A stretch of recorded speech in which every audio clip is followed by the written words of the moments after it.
I grew up in a policing family. My dad served with the RCMP for 32 years. From the time I was a kid, I knew I wanted to wear the badge. Every decision I made pointed me there. In 2013, I joined a small police service here in Nova Scotia. At first, it was everything I had dreamed of. I loved being part of a team, protecting the community I'd grown to love. I felt like I was making a difference, but policing is unpredictable. In the summer of 2020, my best friend and sergeant was ambushed while responding to a domestic disturbance call. He was stabbed in the neck and almost didn't survive. This moment and subsequent manhunt for the subject afterwards showed me that we're not invincible. In 2022, it was my turn.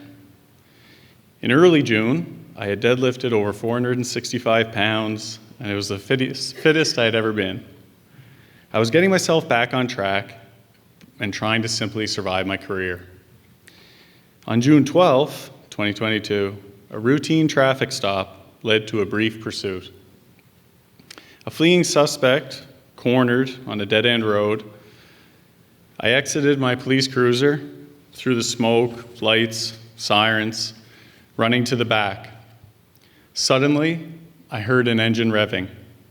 I saw headlights and tires turning towards me as he attempted to flee. I had nowhere to go. Instinctively, I jumped up so he wouldn't drive directly over me. The truck hit me hard on my right side, threw me through the air, rolling down the road as the suspect fled away. When I opened my eyes, lying on the pavement, red and blue lights flashing in the sky, I tried to get up, but my foot was broken and my gear was scattered across the road. In that moment, I realized I was not invincible. Something shifted in me. I asked for mental health support. I waited over 7 weeks before my first appointment. 7 weeks, sleepless nights, panic attacks, and crippling nightmares. I believed the system would be there for me when I needed it most, but it wasn't. Through all of this, one thing that kept me afloat was fitness. It wasn't about staying in shape or my deadlift numbers. It was therapy. Moving my body calmed my nervous system. It gave me space to breathe. And I thought it could help other members. So I started something called Resilience Through Fitness.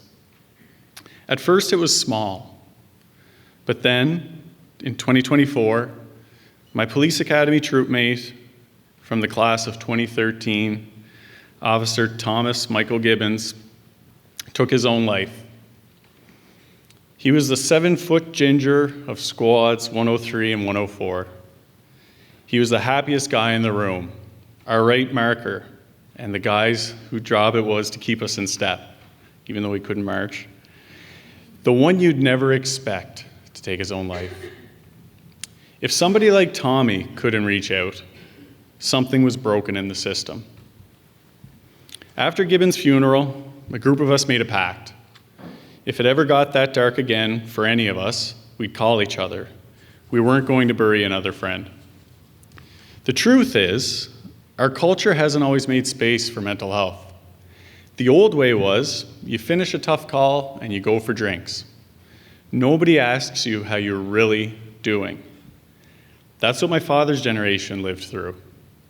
32 years of traumatic calls for service, suicides, violence, and no one to talk to. But things are changing. Today, members come to me and say, I had a rough call. And I'm able to say, that's normal. You're allowed to feel like that. Just some acknowledgement can change their thought process. I'll give you an example. A buddy of mine, dispatcher, came for a swim with me recently. Nothing intense, we just moved through the water. Afterwards, we sat on the dock and he started talking. He started offloading and letting go. That swim opened up the door for conversation that wouldn't have happened otherwise.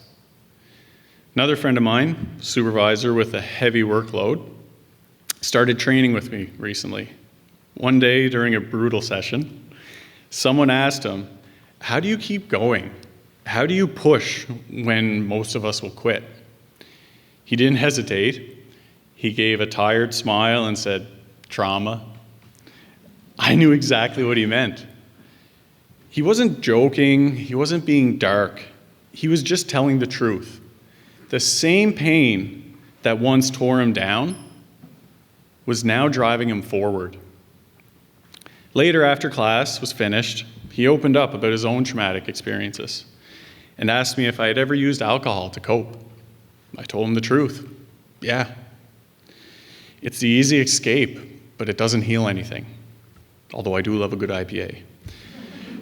Fitness gave me a healthier way forward. It allowed me to turn what I've witnessed, endured, into fuel, to push past the edge of my own limits. Long-term goals, like training for ultramarathons and my current training goal of the 2026 Ottawa Ironman, keep me on track and focused for the future. I've seen people walk into the gym tense, vibrating with stress, and I've seen them walk out lighter and smiling. That's when I know that the proactive resilience training works. Teaching clients how to adapt, overcome, and be comfortable being uncomfortable.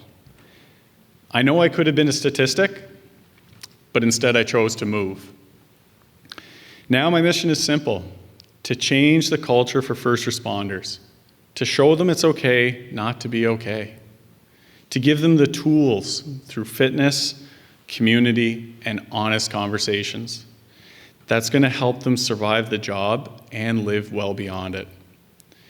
Every time I train, every time I share this story, I carry my dad's lessons, my own scars, and my memory of Gibbons with me. I remind myself I'm not just training for me. I train for all of us who need resilience to make it through. May you all come home safe, and thank you for your time this evening.